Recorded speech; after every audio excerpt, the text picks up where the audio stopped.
Peace, happy today, everyone. This is Dripped in Gold. Uh, we're going to be talking to a Black Vanguard today, which I'm so excited about. This is a sister in honor of Black History Month, so I'm proud to and honored to bring her to Dripped in Gold live series, Black Vanguard. Lafiani. Ashe, welcome everyone. Okay, so a little commercial, little dues to pay, right? So this is based on the album. Black Vanguard is actually a song on the album. Dripped in Gold is the last song. I want y'all to go listen to the music. I'm gonna play a little tidbit as we bring our guest in, and yeah, let's rock out as we bring her in.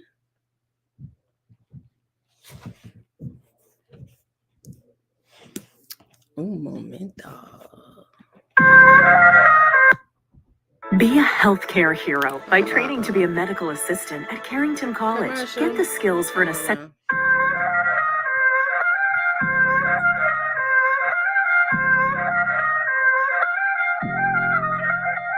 Black Vanguard, Black leadership, Black Vanguard, Black leadership, Black Vanguard, Black leadership. Moving other people, we bout excellence. Black Vanguard, Black leadership, Black Vanguard, Black leadership, Black Vanguard, Black leadership. Moving other people, we bout excellence. Hold my head high, confidence, deep education, I ain't shoulders back, mobbing through. Return of the Mac with revolutionary clap back. Yeah, pack that, we ain't giving no slack. Oh, you like how she slayed? That's big bag. Get information, that was about a liberation. We speaking freely, real bold. Still remember Negro spiritual freedom code. Angela Davis, commander of intelligence. Damage the idea of vocal negligence. Freedom of speech, preserve more case relevance. Let's get into this ancestral reverence. The holders and the dreamers of our existence. The narratives of a collective richness. Days they were witness. Recognize the real and consistent. Get with it and stick it like the agenda. Black Vanguard, Black leadership. Black Vanguard, Black leadership. Black Vanguard, Black leadership. Moving other people, we bout excellence. Black Vanguard, Black leadership. Black Vanguard, Black leadership. Black Vanguard, Black leadership. Moving other people, we bout excellence. February 4, 2023.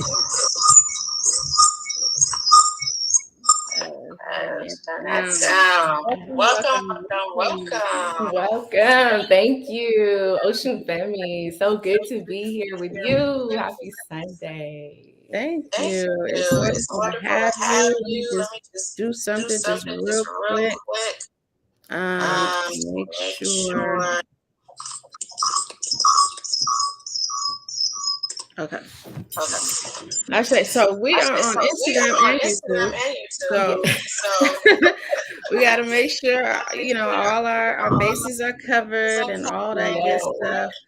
So welcome to everyone who is joining live, and welcome everyone who's seeing this as a recording. This is Dripped in Gold live series. This topic this month is Black Vanguard. And today we have with us Kai Nortey of Kubé Ice Cream, who is a co-founder, the CEO. Yes, Kubé Ice Cream, which is like the best. It's so funny because I was watching Harlem, right? This series on Amazon.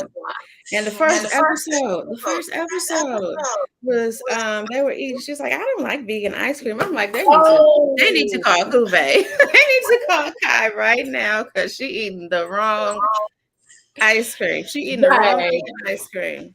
Well, there's a ton. I have to tell you, there's a ton of vegan ice cream out there that is not good at all. There's GMO based. We'll get into that later, but yeah. So I understand that people have, a negative view on it. So we're trying to help folks shift that, and learn more, right?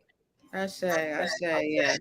It's time for the shift. I was like, they ain't trying. I haven't seen that. I'm gonna have to watch it. Yeah, we got to get some to the directors, them, the writers. Them. Like y'all got to reprise from season 1 into season 2 and just bring this real authentic goodness, richness to to Harlem. Right. Yeah. So welcome again. This is Black Vanguards. So I have just this brief, definition of what a Black Vanguard is. And I invite you to add on to it what resonated with you when you saw that title. It's not necessarily so common as I might have thought, but what resonated with you and what came to mind. So just in terms of vanguard, the forefront of any movement, leaders of intellectual or political movement. What would you like to add to that? Oh, yeah. I would like to say it's also really about conscious leadership, right? Like conscious leadership defends and restores life, because we know that this capitalist system has beat down and just really exploited and extracted from so many people and our ancestors, right? And Mama Earth, right?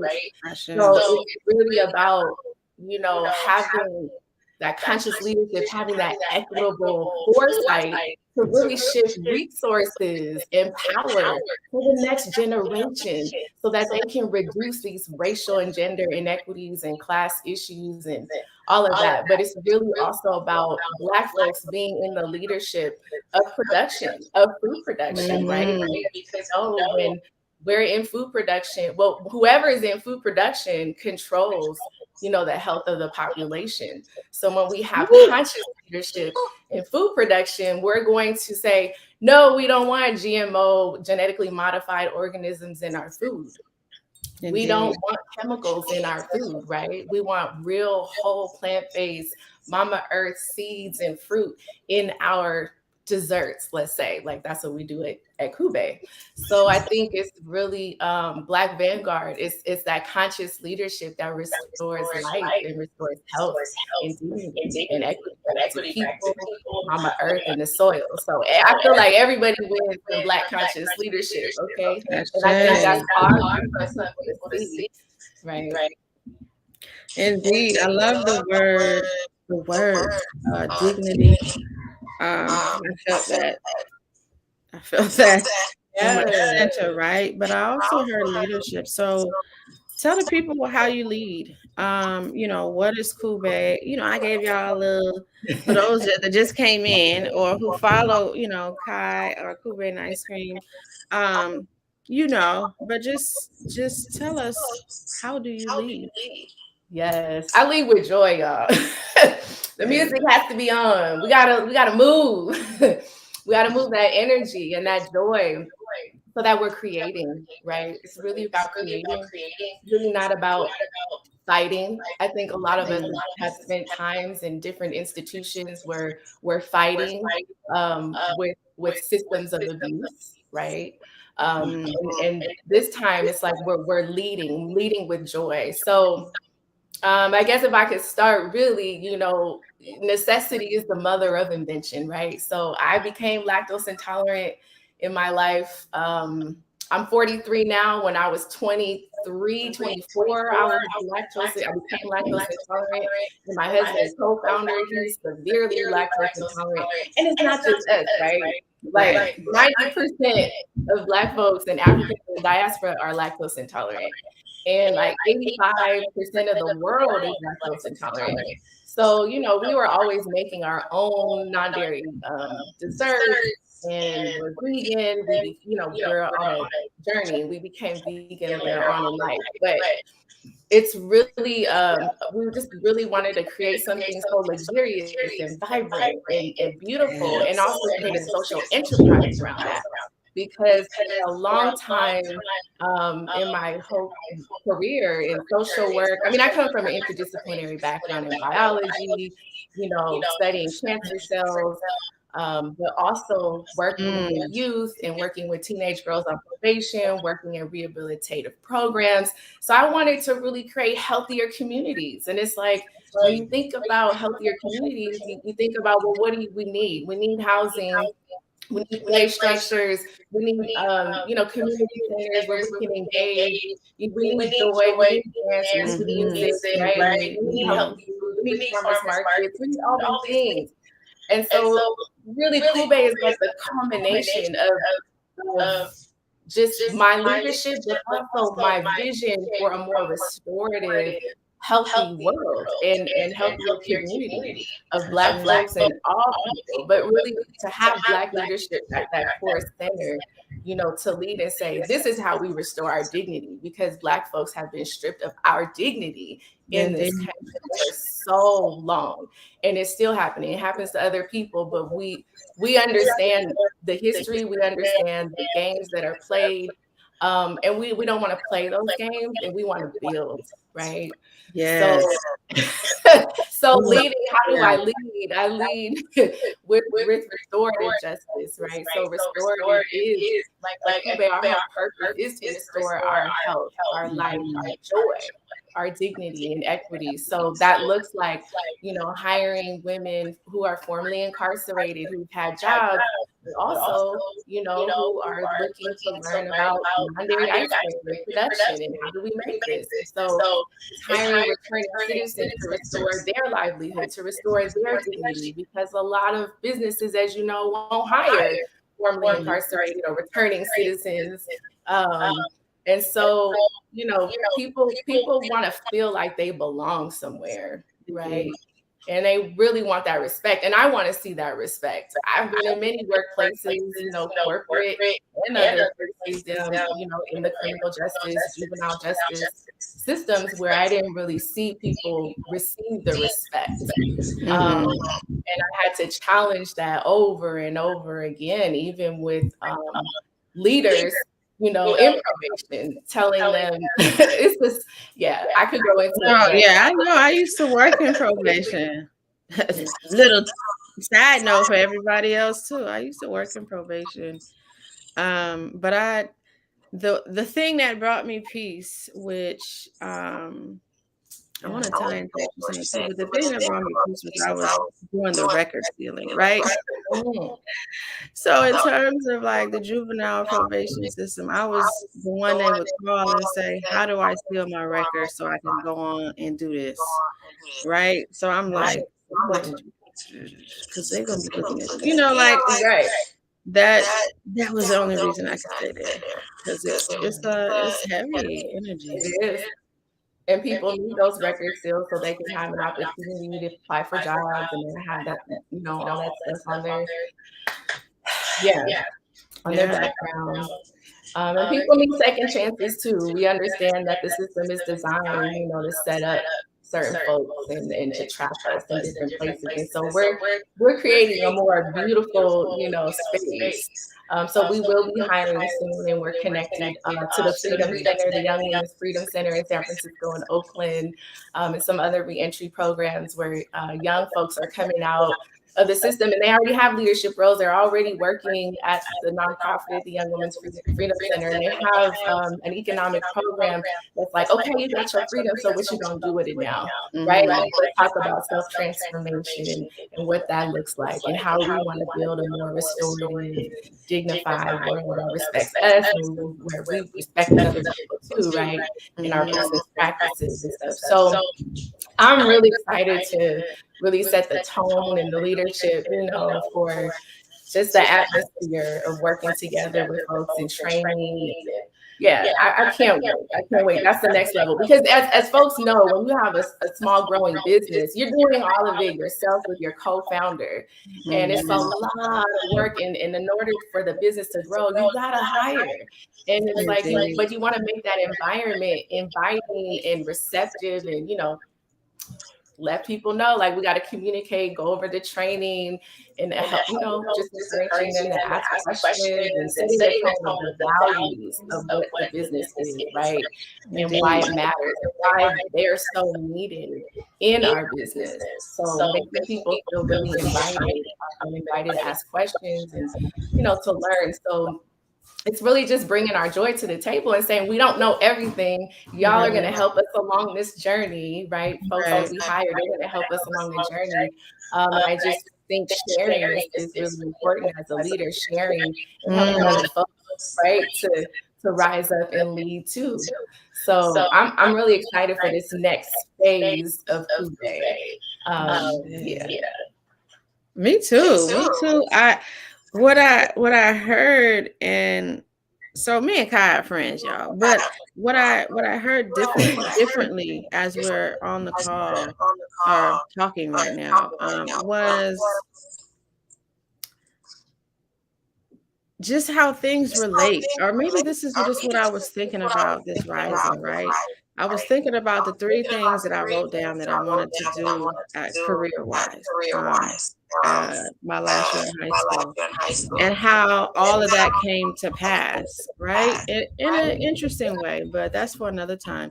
So what I'm hearing, like, along your journey, just in terms of cancer and stem cells and doing that type of research, to being, working with the youth, like, what do kids love? They love ice cream. Like, my kids love ice cream every day. Like, every day, literally, they ask for ice cream. And I love that you're incorporating health. And I know y'all been over there researching, like, I don't know what, to really bring forth greatness. Like, it's important, and just how that transferred over to something that was for the people, and I like that restore energy, because it's like, we're gonna capture this joy in a healthy way. Yes, you're remembering that key lime, girl. You remember that key lime? You remember? Joke. Vibrant, right? We're gonna squeeze fresh key limes and limes. Like, y'all can't get key lime ice cream anywhere. Like, and it's not as I've never tasted as vibrant, because all the stores have, artificial key lime. Yeah. And so when we're talking about really bringing life, and fruit and making it come alive, like, literal life.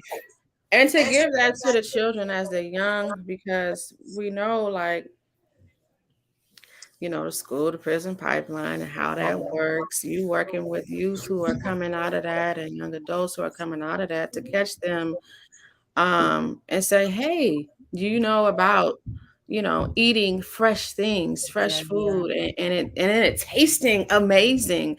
Like, I feel like I'm just seeing how that work has transformed in a just beautiful, prosperous, bountiful, and just lively way. So right, it is. It really is, because there's, when we look at the paradigm shift, like, there's a lot of schools that offer food science. So you study how the science of food, and how like baking, it happens during the science process of baking. It happens during the science process, of making ice cream. But there's a lot of, if people go to school, they're always the professors are talking about preservatives and bleaching chemicals that you can use to prolong the shelf life. And so I want to say, wait a minute, that's not what we're trying to do. We're not trying to prolong the shelf life to, like, infinity, right? We're like, because capitalism thinks about prolonging the shelf life so that all that food can move around from place to place to place to place in packaging, and so that they can continue to make money. We're saying, wait a minute, we can still make money and pay employees and pay our expenses as a business, and have really good quality food that has, like, a 6-month shelf life. Right. So, like, with kubé, we're not adding any bleaching chemical preservatives like sodium metabisulfite. We don't use that.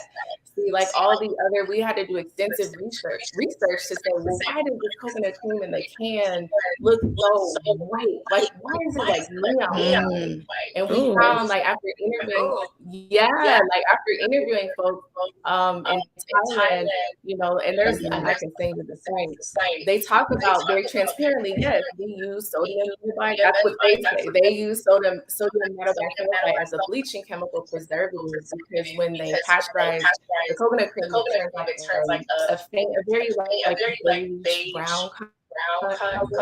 And so they want to bleach it, right? But it causes gastrointestinal issues with time in people. And I know people are really sensitive to sulfites. So to go back to your point about having young folks and mothers returning back to the workforce really aware of the fact that we don't need these preservatives in our food.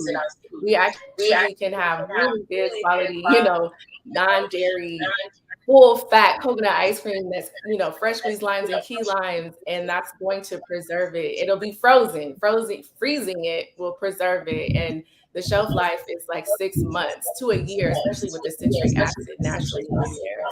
It ain't gonna last that long. We'll try.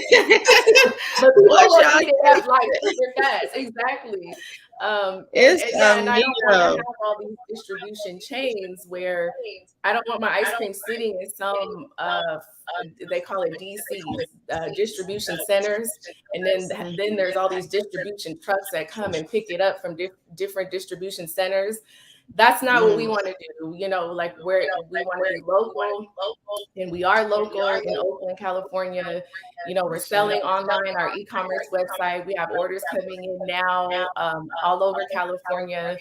And we've been at the farmer's market. We'll always stay at a farmer's market because that's the true engagement. We really want engagement with people so that we can sample. They can try free samples and, you know, on a spoon, on a compostable spoon, right? That's good for Mama Earth. And that's when they really come alive. Like, whoa, like people trip out. They have moments like, oh my God, like, I don't even taste the coconut. How did you get it out? Like, I just taste the key lime, or I just taste the coffee. Like, this is so fresh. Like, people really have moments. They have moments, and they're just really surprised and just like, how did you do this? I'm like, because they're just really passionate about using real plant-based, you know, flavors, but the fruit, the seeds, the lemon ginger. We use fresh ginger. We use real lemon, you know. So, yeah, you know, kubé is a Black woman-owned vegan coconut ice cream manufacturer, woman factor. Right?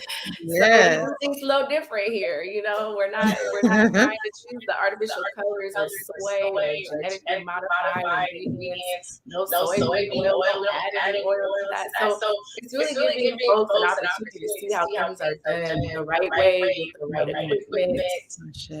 So yeah, that's important.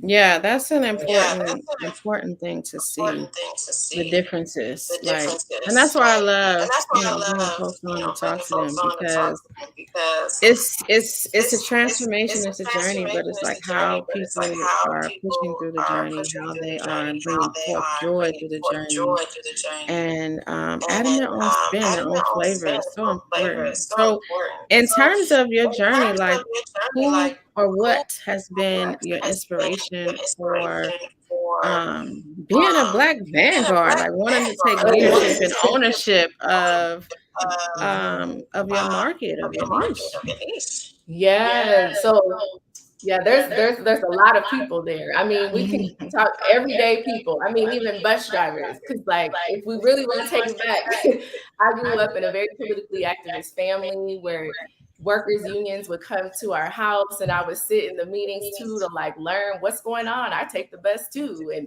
you know, we have folks come over, college students, workers unions come and talk about how they were going to renegotiate their contract for public for just better health care, you know, and health benefits and things that they needed, right, for the future. And they were really advocating. For me, I got to see them really advocate for the next generation, right, to come into their footsteps. And so for me, it's just been powerful not only to see our ancestors, you know, resist, you know, colonizers coming to their land, but also being able to rebuild wherever, you know, we were taken, wherever we went, wherever we are. I mean, even the Black women, I'll say in Bessemer, Alabama, who were fighting for a workers union in Amazon, they're inspiring to me. You know, they're inspiring to me because they're saying we care about what the future looks like. We care about health benefits. We care about having a higher wage. And, you know, workers unions really help all workers. It's collective bargaining so that that white man doesn't get paid more than the Black woman. So it actually has some benefits, you know. And I followed that story. It was pretty, it dwindled down in a way because Amazon basically blocked and stopped Black women from mobilizing. But I think they're going to come up again. They're going to come again.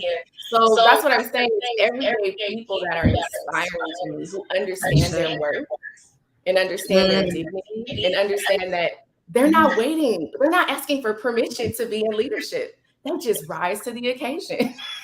So it's everyday people like that for me, right? And then also, of course, I can look back and say, oh, Wangari Maathai, right, from Kenya, who organized 30,000, you know, rural Kenyan women from the rural areas to organize and plant trees. And she was against capitalism and deforestation and really wanted folks to have their own trade skills and their own businesses, right? So, like, I mean, it's just, I could go on and on. Harriet Tubman. I mean, there's so many women and men too. You know, Kwame Nkrumah too. there's so many, but I always look for everyday people because sometimes the system and schooling will teach us about, or just sometimes not everyday people make it into the books, right? Right. And so it's sometimes schooling will teach us about folks who pursue higher education so that we look up to them. But there's also everyday people, right? And artists. And I'm so thankful for your music as well, right? Really helping the young folks and all generations realize their self-worth and their beauty and their dignity. So I look for everyday people who are just talented and who just exude their beauty, their skills. And they're not asking for permission to exist. They're like, no, I'm existing because I see the goddess in you, and I know you see the goddess in me. Yes, you know? I love that. I love that. That's real. Exuding, and not asking, just doing, just be you. That's all we can be. Everybody else is taken, yo. Like, you just gotta be you, right? Real talk.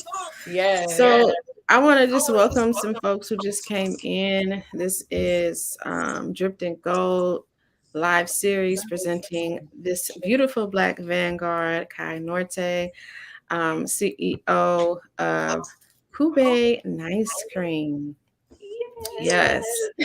Look on Kubé's. Follow her, y'all. Follow me. I have music. The song Black Vanguard is an actual song attached to an album. And Kai has ice cream ready to be delivered. If you are in the Bay Area, you can pick it up. Okay, love that. Oh, we're sending. Sorry, no pickups anymore. So we're actually mailing it, right, with UPS and delivery. Well, I mean at the stores though.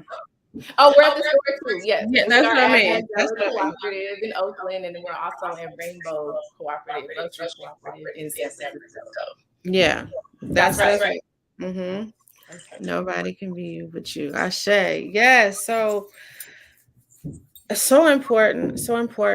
How we've been talking about the power of women so much, but how do you feel as a woman in power, and how is it received? And how do you just combat any types of resistance that may come up into that? Yeah, yes, absolutely. There's a lot of challenges. So while we were talking about bringing our joy to the table, right, and how we lead or how we lead at Kubé, There's also definitely there's challenges. There's challenges with like business loans and investors. Like we have some values aligned investors where we raise a certain amount of capital on regulation investment crowdfunding. That's online. We raised some funding from Crowdfund Main Street. So what I find is that um, our customers, you know, they love Kubé. They want to invest in Kubé. They can see the future. Now, when it comes to investors, that's where the challenges are. The challenge, there's different kind of investors. There's values aligned investors who understand that we're making this. They love the fact that we're cracking mature coconuts, cold pressing, shredding it, then cold pressing the cream out. And they love that we're doing this the natural way, right?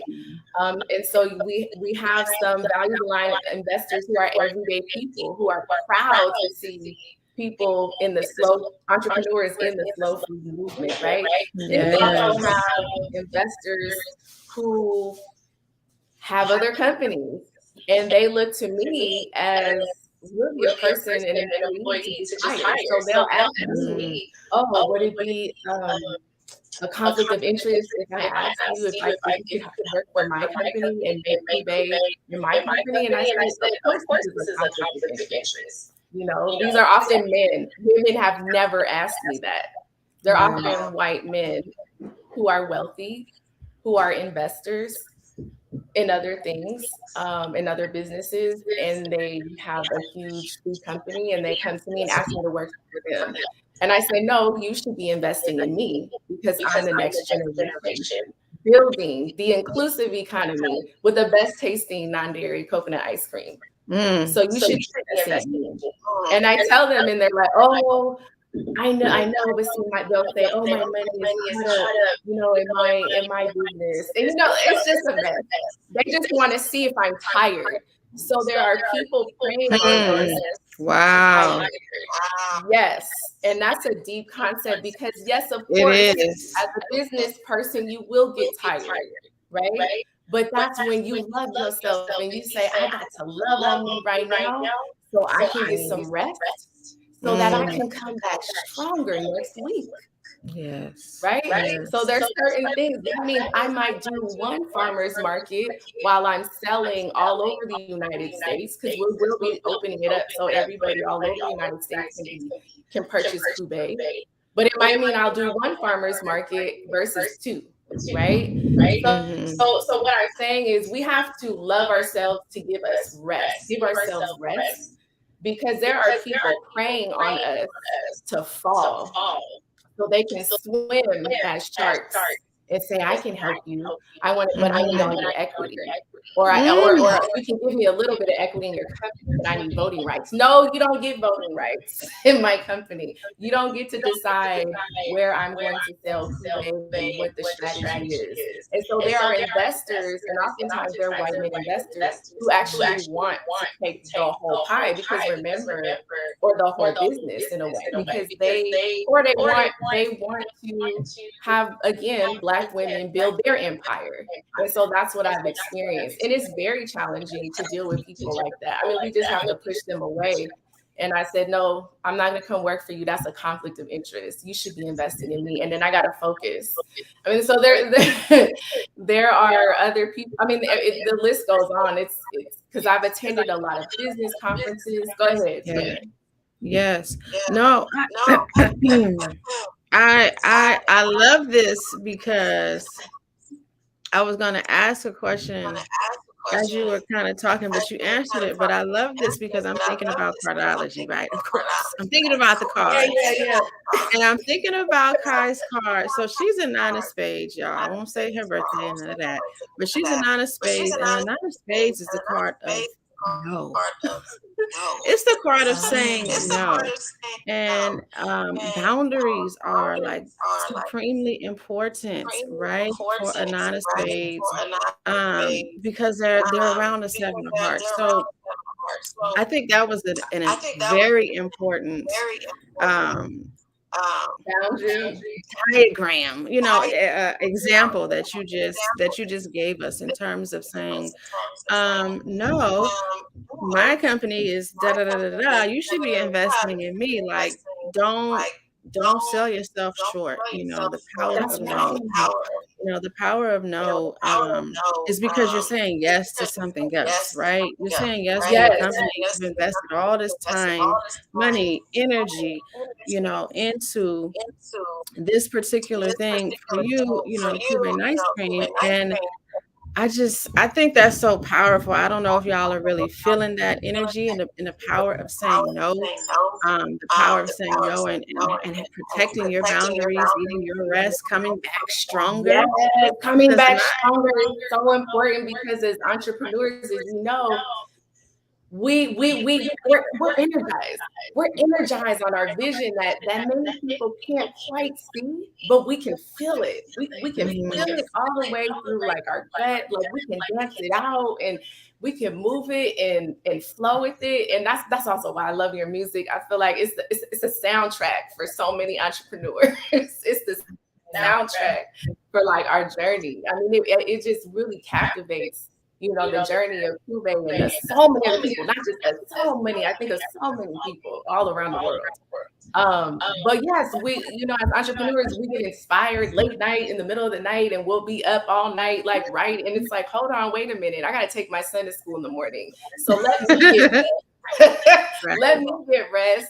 And my husband and I, we trade off days where we take our son to school and pick him up. But at the same time, we have to say, wait a minute, I got to set boundaries for myself because my rest is important.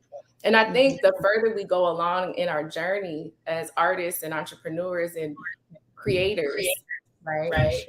I think that we learn to value ourselves because we've seen what happens to our health and our body when we're not fully in alignment. Indeed. Yeah. And I also think too, saying no, being aware that there are other actors behind certain people, because I've had other folks from other countries ask me, can I mentor them? And I say, well, I'm not in a position to mentor you right now because I don't have my stuff off the ground just yet in a way. And I can't share certain things. I can share some things, but I can't tell you how to make exactly what I'm making. Right? Like that's not going to work right now. But it's so interesting because I was thinking of that when you were talking as well. I was like, guys, somebody like folks want to learn from just because of all the experience that you've had, the conversations that you've been in, the power of no to giving yes to something else. Like people need that. So I don't know if everybody caught that gem right there. It's just that there's a way to do it where there's reciprocity, right? So there's also talks where I can provide free information, which is fine. But there are people I want to just say that have an ulterior motive. This is what I've experienced from other countries who are like, oh, can you just give me the recipe? And I'm like, well, no, I'm not going to give you the recipe. Like, why would I do that? Like, like it's a whole, or just, it's really weird. It's like the business acumen is not quite there. Like I've told people like, oh, you can go on YouTube and watch different ways to make it. But there's a way we make it that's not there on YouTube. Like, I mean, there's basic things that everybody does to make. Everybody's like, you can have 10 people that make coconut ice cream. It's all going to taste different. That's what I'm saying. Right. Because it's quantity and ratios of things, right? And even when I hire people, I have to have them sign a contract that they're not going to like tell the recipe and all this. And not everybody will get it. Not everybody will receive it. But I do want to help people later on. I'm just trying to get kubé to a certain space, right? The boundaries, right? So and protect it because there's so many people and there's also white investors behind certain folks that reach out to me and they want what I have and they're not willing to, there's no reciprocity. Like they're not saying, oh, I'll pay you for your time to consult me on this. See, I don't mind giving free information about certain scenarios, like what we were talking about, having boundaries, with investors who want to say, oh, they want to hire me. And I'm like, no, you should be investing in me. But there's another layer of greed you'll find when you have business where other people want to take what you have. and they see the light and the joy you bring, and they just want to capitalize off of what you have. And sometimes there's a lot of European investors who are behind people of color who reach out to me. It gets really deep. It gets really, I'm gonna let that one go because I want to share things, but there's just boundaries where I'm like, no, I'm not going to mentor you and tell you how to make what I'm making exactly what I'm making, the recipe and all that. Why would you ask me that? You know it's good. You know it's good. You know it's about to stir up something.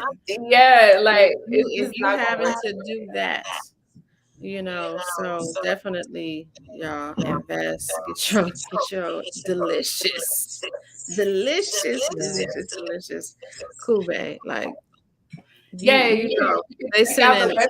I have a lot of educational stuff on there, you know, because I really want to inspire people. You know, that's the whole purpose of kubé, is inspire, awaken, and transform people with restorative and regenerative food system. And regenerative food systems are all about biodiversity back into the soil, right? Having good compost going back into the soil, and not tilling the soil, not taking all that soil off the land, but like keeping a certain amount and allowing compost to go back into the soil for biodiversity of nutrients in the soil. So, you know, I really try to help folks understand, like I'm writing in the like different issues that are going on with the non-dairy ice cream industry. How many people are just there's this whole hype on oat ice cream.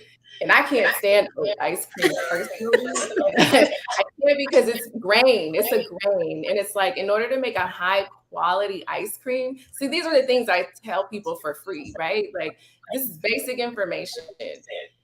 You don't want to use oat to make an ice cream. There's hardly any fat. Like, if you look at it, it's a grain seed, right? Like the oats that are hard.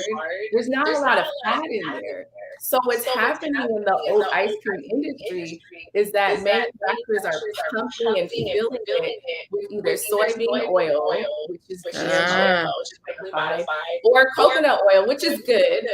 It's a coconut oil, but they have to pump it with lots of oil because that's what gives it that thicker viscosity. But then they're pumping a lot of overrun, and that's air. In the ice cream industry, it's air that's pumped in. But we don't do that. Like we're using real cold pressed mature coconuts, and so we're getting full fat.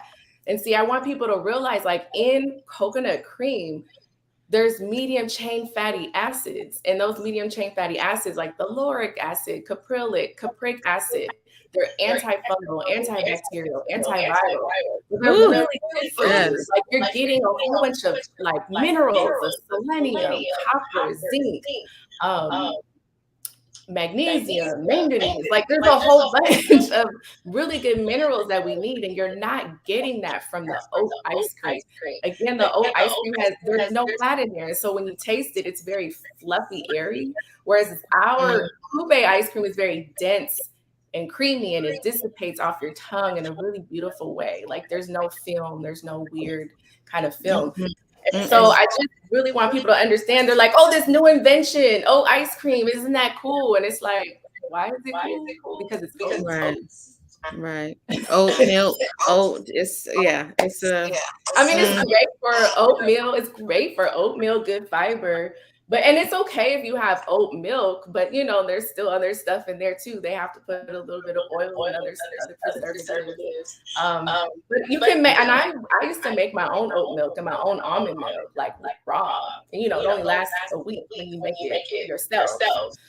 Excuse me. So it's okay to have your oat milk, right? Or your almond milk. But when you want to make a really creamy, dense ice cream, see, these are things I talk about like for free. Because it's out there on the internet, you know, and I don't mind talking about these basic things. But yeah, it's just important to see where you're going to get your good fat. You know, the cashew ice cream, that's better. You're going to get good fat from the cashew. There's more fat in there. You're going to get good fat from the coconut ice cream. But remember, I was saying to everyone that all the coconut ice cream on the market has bleaching chemicals that they don't have to list in the ingredients, and it's called sodium metabisulfite. So again, when we're talking about Black Vanguard, when we're talking about Black leadership, we're talking about conscious leadership that restores life, right? We're talking about restoring your health. We're talking about restoring your dignity, because there's so many companies that really look for us to be ignorant and not know, not research, not care. And so we want people to research. We have the ingredients on our list. We have the calorie information on our website. Like we want to engage in this conversation, and that's why we really love farmers markets, so we can have these kind of conversations as well. And later we'll have our storefront with the new manufacturing. I can't wait till we have a storefront, because we're gonna be able to talk about food justice and get the kids in the community all together, and like really, like have like a dance party. There's gonna be a big area where we'll be next year in the Brooklyn Basin in Oakland. It's called the Loom Oakland. It'll be a big indoor and outdoor food plaza. And so it's in construction already right now. But I just can't wait. I can't wait to take high school students. Again, this is Black leadership, Black Vanguard leadership, allowing high school students to come in and look at the production, look at what's happening. Where there's a de-shelling machine that we have.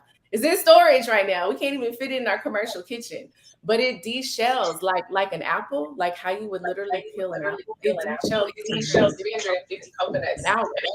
We're going to show that in a window. We're going to show that machine in a window. I can't wait. That's so dope. So it's like an experience, right? So people that is see, an experience. They really doing it. Like they really making this. Yeah. That is so dope. That just made me think of like the chocolate companies and In and Out. Like and the different bread companies that show you how they do stuff, make bread. Yeah, like the chocolate they show you.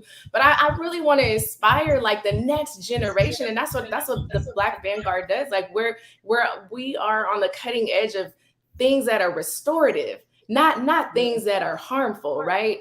And what we're saying is we want to pass this information down to the next generation, right?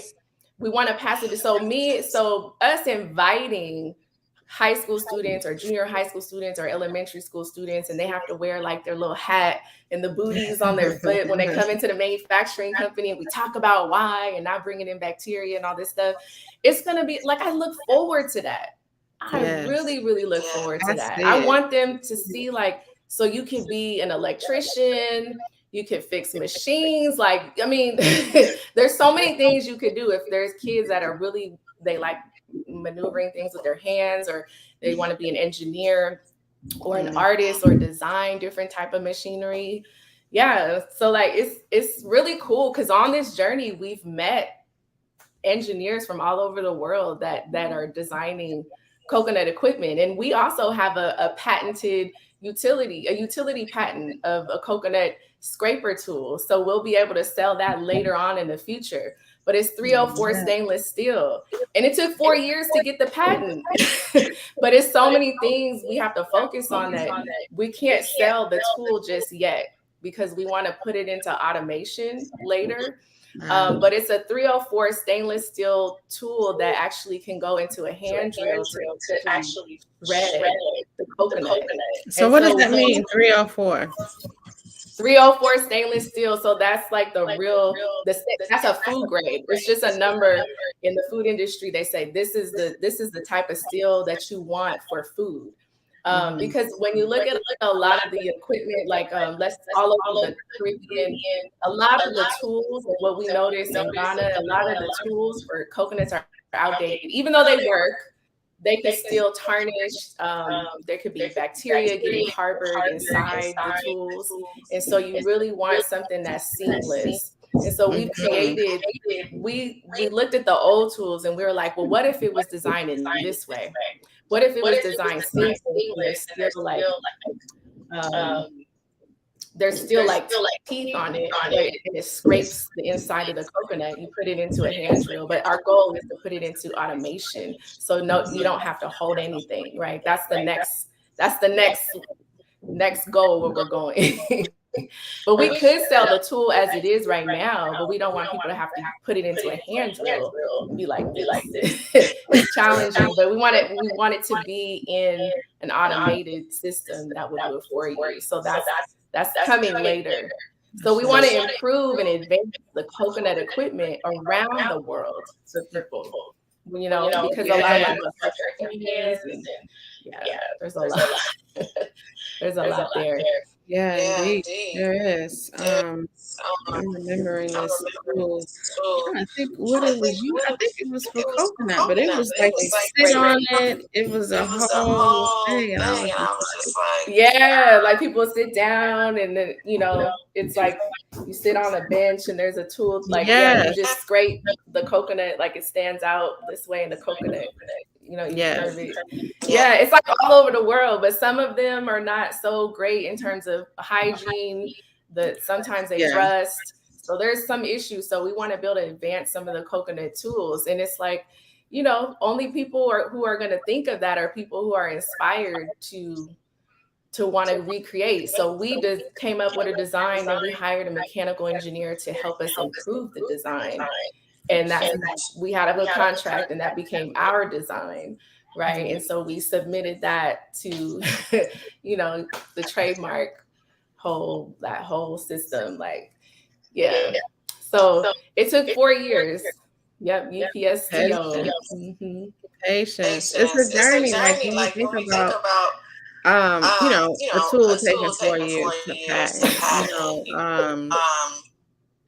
The slow food movement, like this is all just life, it's a journey. It's not this instant, like we can see each other now. There's some things that are instant and some things that are not, and that's the balance, and yes. I'm happy you said that. Keep going.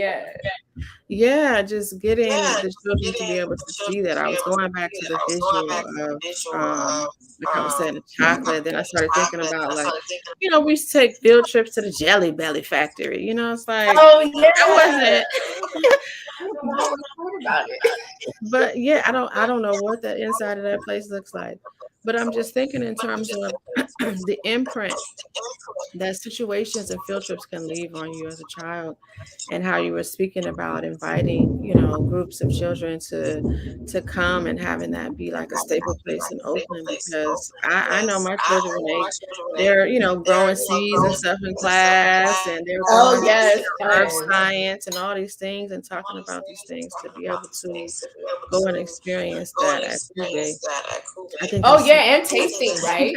Tasting at the same time, being able to taste like the passion fruit that's coming out, y'all, in the summer. Passion fruit, strawberry, organic strawberries coming up.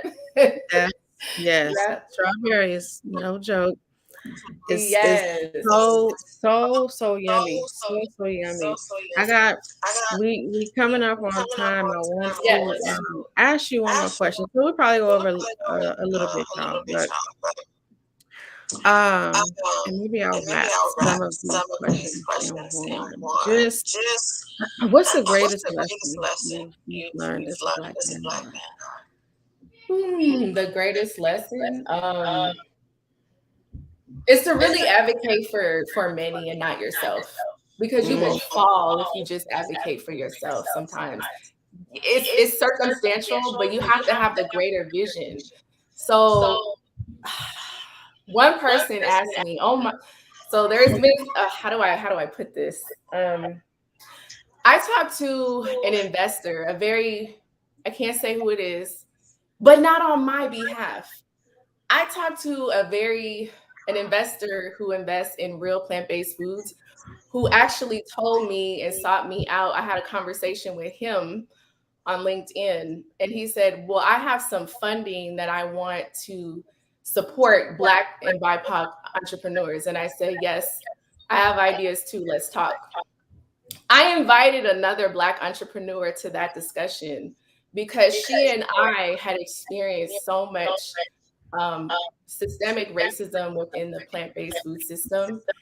And we directed his money to a fund for Black founders specifically. And I had a friend that asked me, Kai, well, why didn't you just advocate for yourself and just have him or try to get him to invest in you, in your business. And I said, because that's how the movement falls. That's how we fall. You keep thinking about yourself.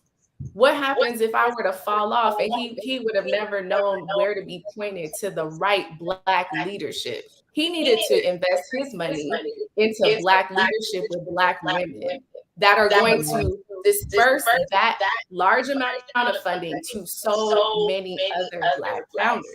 It's not just about me, because I'm going to give mine. I already know. I already know I'm coming up. But I can come up with my peers. We can all get a little bit of this funding that has been stolen from our ancestors. I'm going to advocate for all of us to get it. I ain't just going to advocate for myself. So the biggest lesson I learned is you have to keep the vision for the babies coming up and not just yourself. You have to think about how you can advocate for yourself with other people, because you're stronger together. You're stronger together. And it's listening. I'm not going to try to force this investor to invest in me. He already knows that I'm doing great things, right? You got to find the right values aligned investor. You got to listen to what it is that they're interested in. He said he was interested in investing into a fund that was going to support like a whole bunch of Black founders. That's what I'm about. Like, okay, so I directed him, but it's interesting that people, you got to know you're going to do well. You have to know that you can't just be alone. You can't be the only one, because the only one, you can get bribed as the only one at the top. You can get shunned out. But if you have many of us, that's how we really win.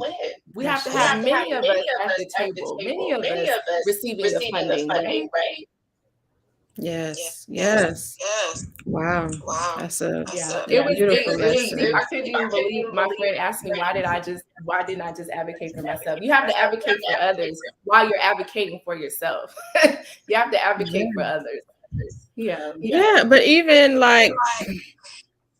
in asking that, do you find that sometimes, and we're gonna wrap it up soon, but do you find that sometimes it takes you actually saying it? You may be thinking something in your mind, but it takes a spark of a question to be like, this is how I really feel, or this is how I've been feeling, and I'm finally saying it, or these are the words to that,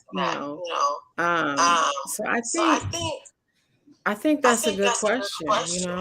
Why didn't you just keep it for yourself? And not saying that was like the thing to do, but it didn't feel right, because then I'll go back, because it really had to do with this moment of time of how Black entrepreneurs were being treated at this big natural food exposition, and it's every year. It's called Expo West. And a lot of the Black food entrepreneurs were pushed in the back as if it was segregation. First off, the tables are like 7,000. It's where all these buyers. So the whole reason why people go is because our entrepreneurs go. Usually they're businesses that are, further along in the journey. Maybe they're in multiple stores and they want to get in more stores. So many entrepreneurs purchase a table, but the table starts at $7,000. It's huge. It's like a booth. And so many entrepreneurs can't afford it. A lot of Black founders can't afford it. So I have friends who went. I didn't plan on going because I'm staying focused on what I'm doing here.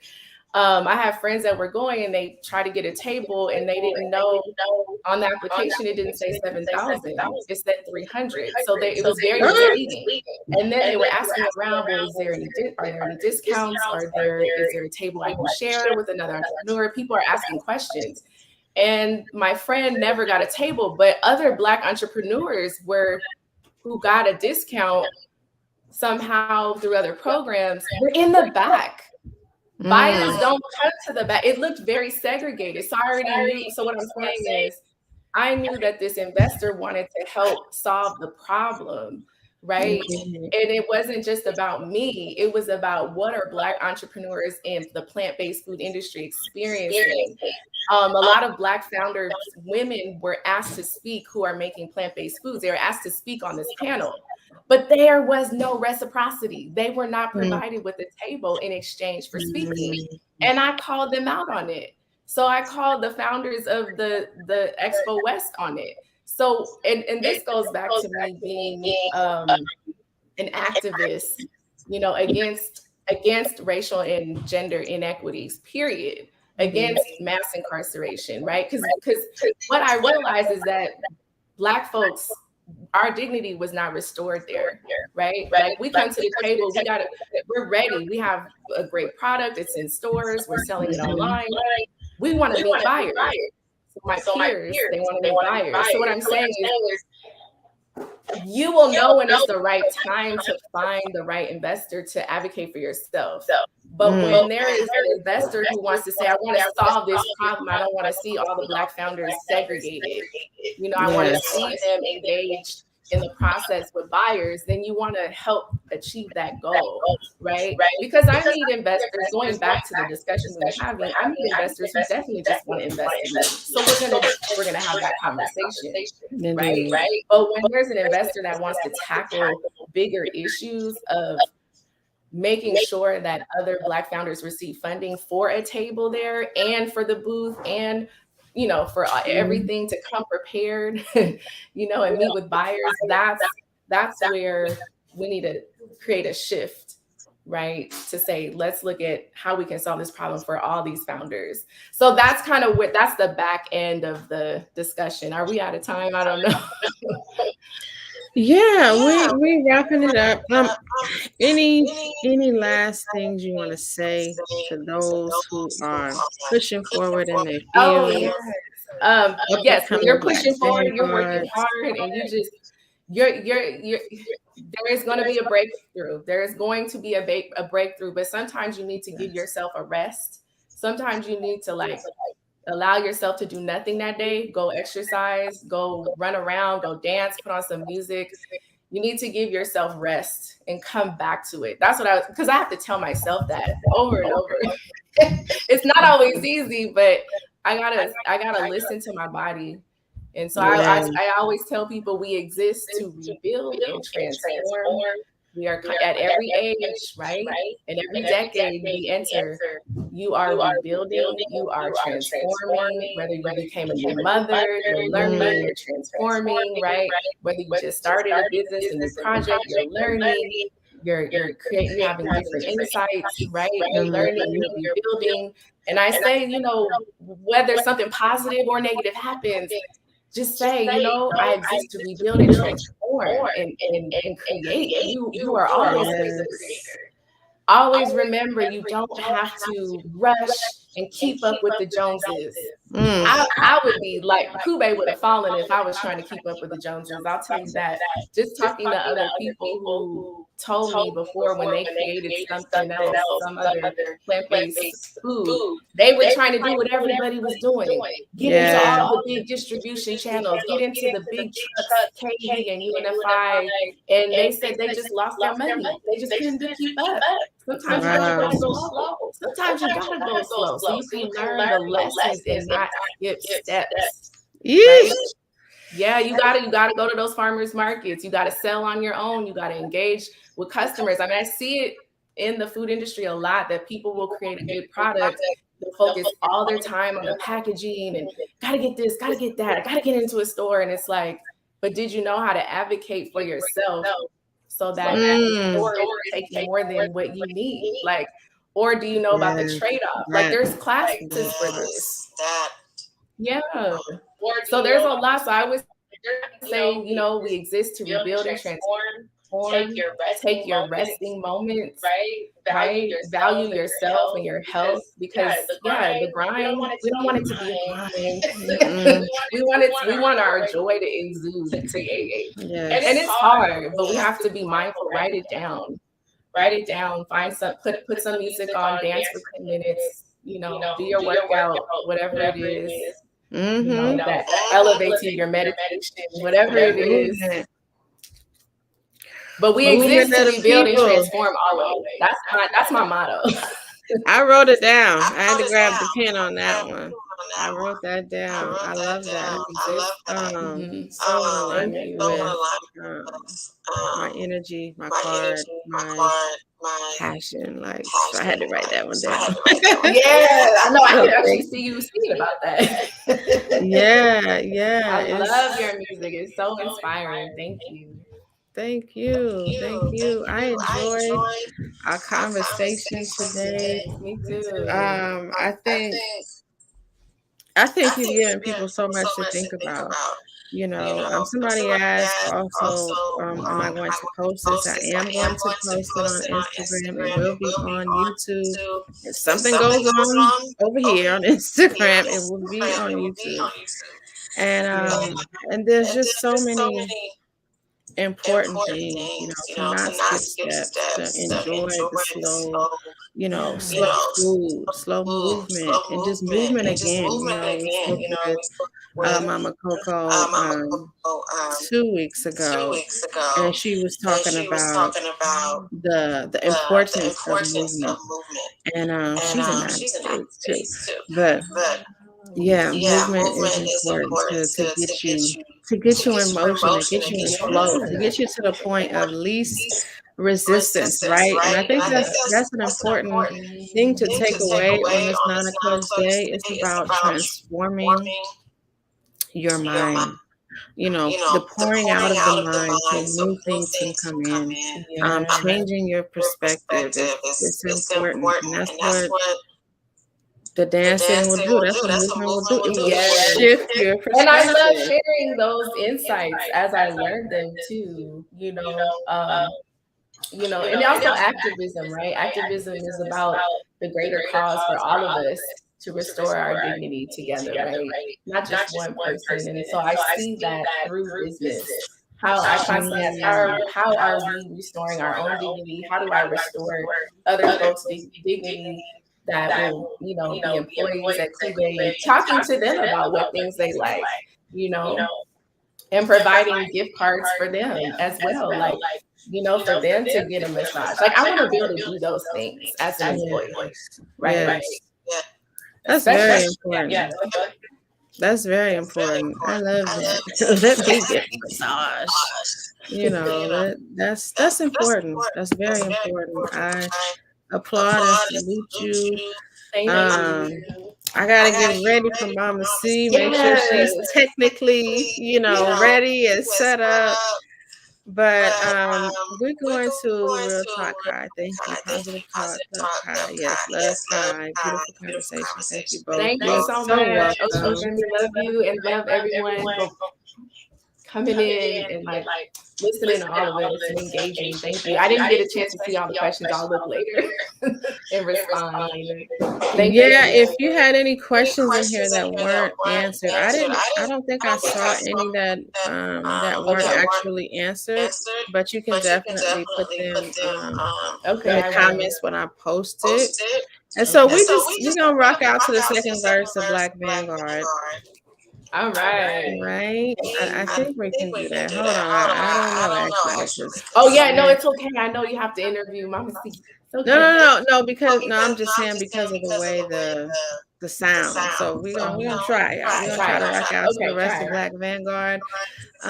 Make sure that you follow this beautiful Black Vanguard in our community. I see Rainbow Grocery just hopped on, so shout out to them for carrying kubé ice cream and just really uplifting and supporting this Black Vanguard who is just making incredible and important moves, not only just in the food industry, but in just in life in general, and the ideals and that you have to have and that we should have moving forward in this new world.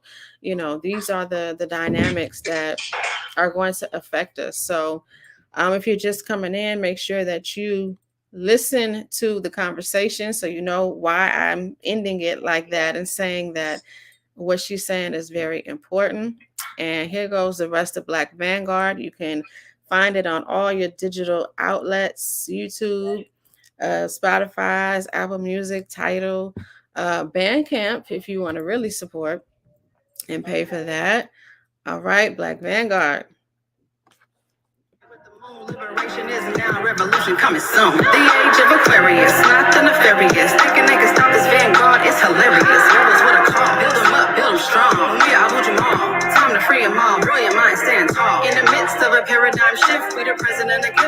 celebrate, raise a fist, then dig it in the fertile soil. Eating from the land, on a ox and a coil. We say the geometry, Fibonacci spiral. Tag GSs like the ancients of Cairo. Intertwining with the crypto, but keep it real simple. The ones and the zeros. Remember who you are, get in line with the 10. Black Vanguard, Black leadership, Black Vanguard, Black leadership, Black Vanguard, Black leadership. Moving other people, we bout excellence. Black Vanguard, Black leadership, Black Vanguard, Black leadership, Black Vanguard. Moving other people, we bout excellence. If you about excellence, this should be your anthem. Black Vanguard. I got a lot of anthem music for your woman. Let's go. Until next time, enjoy. Happy today. I will see y'all soon. Love you. Love you. Peace.